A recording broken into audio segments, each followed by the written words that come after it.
오늘 본문은 쓸모없는 포도나무를 불태우는 이 비유를 들려주심으로 무익한 예루살렘 주민에 대한 피할 수 없는 심판의 메시지를 이야기하고 있습니다. 1절로부터 5절까지는 타다 남은 포도나무의 이 무익함에 대해서 이야기를 하고 있고, 이후 6절로 8절까지의 말씀은 아무 쓸모없는 포도나무를 그저 땔감으로밖에 사용할 수밖에 없음을 이야기하면서 하나님 앞에서 무익한 예루살렘이 결국 하나님의 불심판을 받게 될 수밖에 없다라는 사실을 오늘 우리에게 들려주고 있습니다. 포도나무의 가치는 열매를 맺는 데에서만 발견하게 됩니다. 따라서 포도나무가 열매를 맺지 못하면 아무 쓸모가 없어지고 결국 베어져서 불태워질 뿐입니다. 그런데 이러한 포도나무의 모습이 우리 성도의 모습을 의미하기도 합니다. 우리 역시 하나님 앞에서는 그 존재만으로는 아무런 가치도 없는, 진정한 의미도 찾아볼 수 없는 그런 존재가 바로 우리들입니다. 그러한 우리가 아름다운 열매를 맺고 그 열매를 풍성하게 보이며 나아갈 때 우리는 그 존재의 가치를 인정받게 되고 주인 되신 하나님께 기쁨과 영광을 돌릴 수 있게 됩니다. 때문에 우리 모두는 하나님의 백성된 성도로서 우리가 지니고 있어야 할 이유와 그리고 목적, 우리의 존재의 가치가 무엇인지에 대해서 우리는 다시 한번 잊지 말고 기억해야 할 것입니다. 하나님께서 아무런 보잘것없는 그러한 우리를 하나님의 백성으로 삼아주시고 우리를 풍성한 열매를 맺는, 아름다운 열매를 맺게 하는 그러한 존재로 세워주셨다는 사실을 우리는 다시 한번 잊지 말고 기억해야 할 것입니다. 우리가 일반적으로 살펴볼 때 포도밭 주인은 이 포도나무에서 최고의 포도 열매를 얻어내기 위해서 좋은 밭에 포도나무를 심고 그리고 정성을 다해서 그 포도나무를 가꾸고 보살피는 모습을 살펴보게 됩니다. 그렇다면 포도밭 주인이 이러한 정성과 노력을 기울이는 이유가 무엇입니까?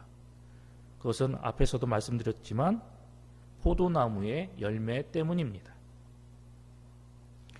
성경에서도 이 포도나무와 그리고 포도 열매에 대한 그런 비유와 그런 내용의 말씀들이 많이 언급되고 있는데, 이러한 포도 열매는 당시 이스라엘 백성들에게 각종 수분과 그리고 영양분을 공급하는 중요한 생필품 중 하나였고, 그리고 이 포도나무가 지니고 있는 가치가 엄청났기 때문이었습니다.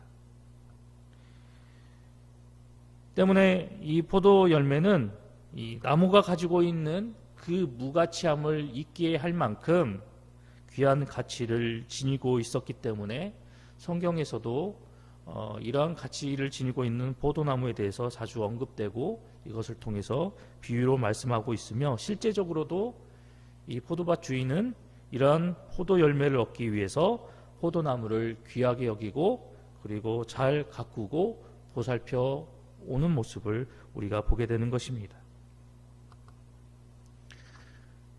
하나님께서도 종종 이 본인과 그리고 이스라엘 백성들과의 그런 관계를 이야기할 때 이 포도나무를 통해서 그 상황과 그리고 그 모습을 비유하시고 그리고 이를 통해서 당신의 뜻을 전하실 때가 많이 있습니다.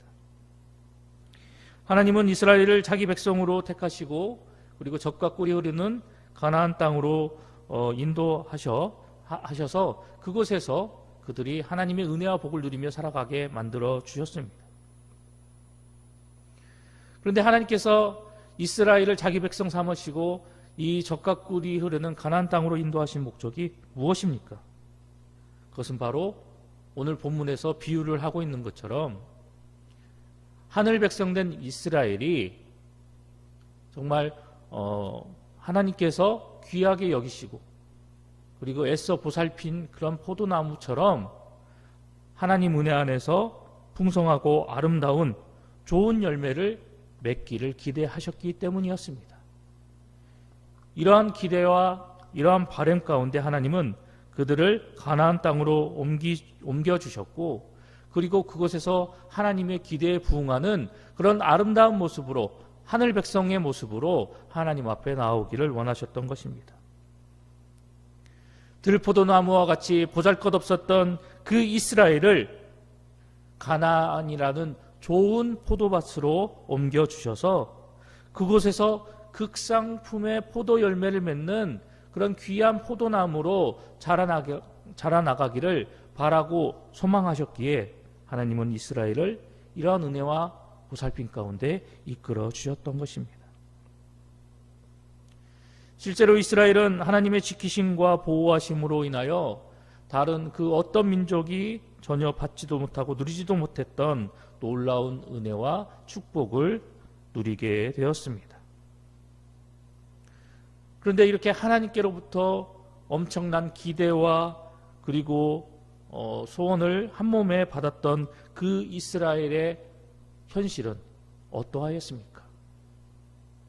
하나님의 그 기대와 소망이 그들 가운데 있었음에도 불구하고 그들은 하나님의 기대와는 전혀 반대되는 아무런 쓸모없는 포도나무와 같이 하나님 앞에 안타까운 모습으로 나아갔던 이스라엘의 모습을 우리는 성경을 통해서 발견하게 됩니다.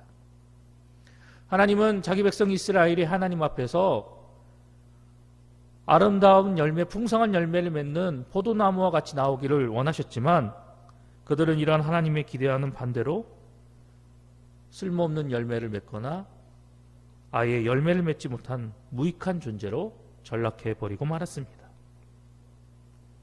상식적으로 생각해 보시기 바랍니다. 과수원 주인이 엄청난 노력과 그리고 돈을 들여서 가장 좋은 땅에 과일나무를 심고 그 나무에서 좋은 열매를 얻고자 하였지만 정작 그 나무에서 먹지 못하는 열매가 열렸거나 아예 열매를 맺지 못한다고 한다면 과연 그 과수원의 주인은 어떠한 반응을 보이겠습니까? 일반적으로 이러한 현상이 나타나게 되면 과수원 주인은 그 나무를 잘라버리거나 뽑아버리고 아예 그 땅을 갈아엎어버릴 것입니다. 이것이 바로 열매 맺지 못하는 나무가 맞이할 운명임을 우리는 깨닫게 됩니다. 하나님께서 우리를 당신의 백성으로 삼으신 이유, 그 이유에 대해서 본문은 우리에게 다시 한번 교훈하고 있습니다. 하나님께서 이스라엘을 선택하여 자기 백성 삼아주시고 그 선민 이스라엘이 하나님의 백성답게 풍성하고 아름다운 열매를 맺어 나오기를 원하셨던 것처럼 하나님은 오늘 저와 여러분들에게도 이러한 동일한 목적을 가지고 우리가 하나님 앞에 아름다운 열매를 맺어 나오기를 기대하고 계신다라는 사실입니다. 세상에서 우리를 구별하여 주시고 우리를 하나님의 백성으로서 선택하신 그 이유는 바로 우리가 하늘 백성으로서 하나님 앞에서 아름다운 열매를 맺어 나가는 그런 삶을 살아나가기를 원하셨기 때문임을 본문은 우리에게 강조하고 있는 것입니다. 우리의 신앙과 삶 속에서 하나님께서 기뻐하시는 의의 열매를 맺는 성도, 우리의 신앙과 우리의 삶 속에서 세상을 유익하게 하고 아름다운 영향력을 끼치는 그런 선한 열매를 맺어 나가는 성도, 그러한 모습으로 하나님 앞에 나오기를 하나님께서는 원하고 계신다라는 것입니다. 하나님은 예수 그리스도를 통해서 죄와 사망 가운데서 우리를 구원해 주시고 이제 우리가 좋은 열매를 맺을 수 있도록 모든 조건과 상황을 충족시켜 주셨습니다. 하나님 당신의 말씀을 통해서 하늘 백성 된 우리를 죄악과 이 세상으로부터 지키시고 보호해 주시며 또한 성령님을 통해서 우리의 마음과 우리의 심령을 날마다 새롭게 변화시켜 주시고 그리고 지속적인 돌봄과 보살핌으로 인해서 우리의 삶에 필요한 은혜와 복을 풍성히 누리며 나아갈 수 있도록 우리를 이끌어주고 계십니다. 그렇다면 이러한 상황 속에서, 그리고 이러한 신앙의 환경 속에서 이제 우리가 해야 할 일이 무엇입니까?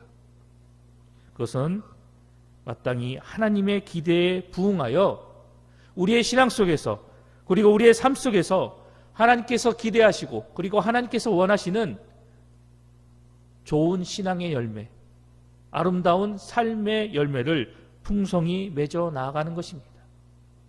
이를 통해서 하나님을 기쁘시게 하고 이러한 모습을 통해서 더욱더 하나님을 영화롭게 하는 삶을 살아나가는 것, 이것이 진정 하나님께서 우리에게 원하시는 성도로서의 삶의 모습인 것입니다. 이것이 바로 성도로서의 존재의 이유이고, 이것이 바로 성도로서 우리가 살아가야 할 삶의 가치와 이유와 목적이 되는 것입니다. 그런데 우리가 이러한 삶의 이유와 존재 가치와 목적을 망각해버리고 본문 속에 등장하고 있는 이스라엘과 같이 아무런 쓸모없는 포도나무의 모습으로 전락해버리고 만다면, 하나님 앞에 진정 풍성한 열매, 아름다운 열매를 맺어 나가지 못한다고 한다면 결국 우리도 하나님의 기업에서 뽑혀 버림받게 되는 비참한 운명을 맞이할 수밖에 없는 것입니다. 성도인 우리가 우리의 신앙 속에서, 그리고 우리의 삶 속에서 아름다운 열매, 풍성한 열매를 맺어 나가지 못한다라고 한다면 결국 우리는 세상 사람들보다 못한 그런 사람이 되어서 비판의 대상으로 전락해 버릴 수밖에 없는 것입니다. 이것으로 끝나면 좋겠지만 우리가 이러한 모습으로 전락해 버리면 결국 우리의 이러한 비참한 모습을 통해서 하나님의 이름을 먹칠하고 마는 그런 안타까운 결과를 낳을 수밖에 없게 되는 것입니다. 때문에 우리 모두는 우리를 향한 하나님의 바람과 기대에 부응하는 그런 삶을 살아나가고자 더욱더 애쓰고 수고하고 노력하는 성도가 되어야 할 것입니다. 하나님 앞에 합당한 성도의 삶을 살아나가는 우리의 모습이 되어야 할 것입니다. 또한 세상 속에서 하늘 백성으로서 인정받고 존귀 여김을 받는 그런 성도의 삶을 살아가야만 한다라는 것입니다. 그래서 이러한 삶을 통해서 하나님의 은혜와 돌보심에 결코 부끄럽지 않은 선하고 아름다운 복된 열매를 풍성히 맺어 나아가는 저와 여러분 모두가 되어야만 할 것입니다. 그러면 우리는 어떻게 해야지만이 성도로서 하나님의 부흥에 합당한 열매를 맺어 나갈 수 있는 것일까요? 그것은 우리가 하나님의 백성으로서 자기 정체성을 견고하게 붙들고 지키며 나아갈 때 우리는 아름다운 열매, 풍성한 열매를 맺어 나아가는 하늘 백성이 될 수 있습니다. 포도나무가 어떤 나무입니까? 포도나무는 포도밭에 심겨서 자라야만이 아름답고 풍성한 열매를 맺을 수 있는 나무가 바로 포도나무입니다. 그런데 이러한 포도나무가 포도원이 아닌 다른 곳에 심겨져 자라날 때는 결국 그 포도나무는 들포도나무로 전락할 수밖에 없고 하나님께서 원하시는 아름다운 열매를 맺을 수 없게 됩니다. 그런데 오늘 본문에서 정말 하나님 앞에서 참 포도나무와 같아야 할 이스라엘 백성들이 어디에 심겨져 있다라고 이야기를 하고 있습니까? 본문 2절과 7절의 말씀을 살펴보면 포도밭에 심겨져야 할 포도나무가 숲속에 그리고 숲풀 가운데 심겨져 있다라고 이야기를 하고 있습니다. 이 숲속, 이 숲풀은 어떤 곳입니까?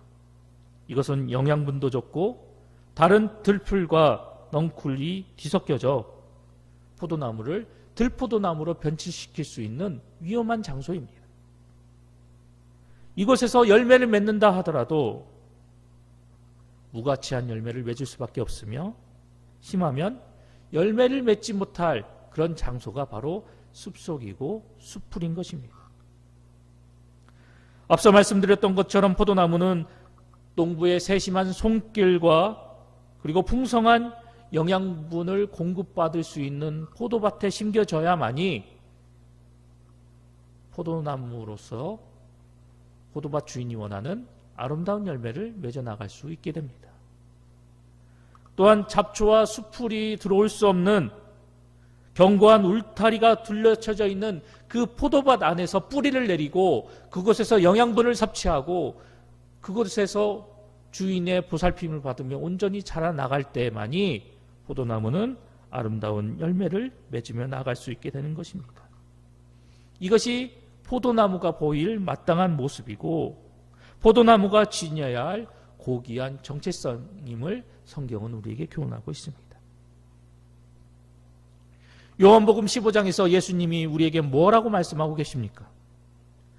포도나무 대신 그 예수님 안에서 가지된 우리 모두는 그 예수님 안에 온전히 거하고 그 예수님께 온전히 붙어 있을 때 더 많은 열매를 맺어 나갈 수 있게 된다라고 말씀하고 계십니다. 우리는 성도입니다.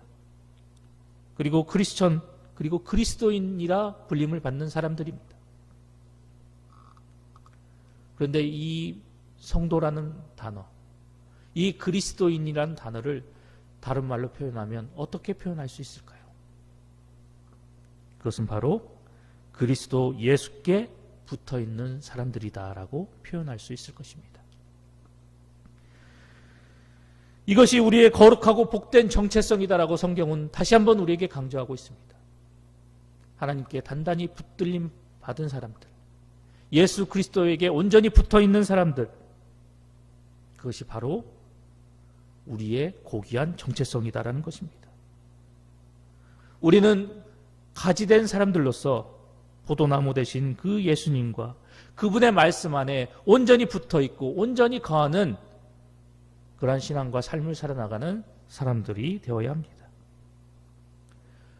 우리가 예수님 안에서 그리고 예수님과 더욱더 견고히 연합하는 그런 신앙과 주어진 삶을 우리가 살아나갈 때 우리는 이러한 신앙을 통해서 그리고 이러한 삶의 모습을 통해서 세상 어디에서도 얻을 수 없고 맛볼 수 없는 아름답고 풍성한 열매를 맺게 될 것이며 이를 통해서 우리는 주인의 사랑과 그리고 주인의 온전한 보살핌을 받으며 이를 통해서 더욱더 크신 하늘의 은혜와 복을 누리며 나아가는 성도의 삶을 살아가게 될 것입니다.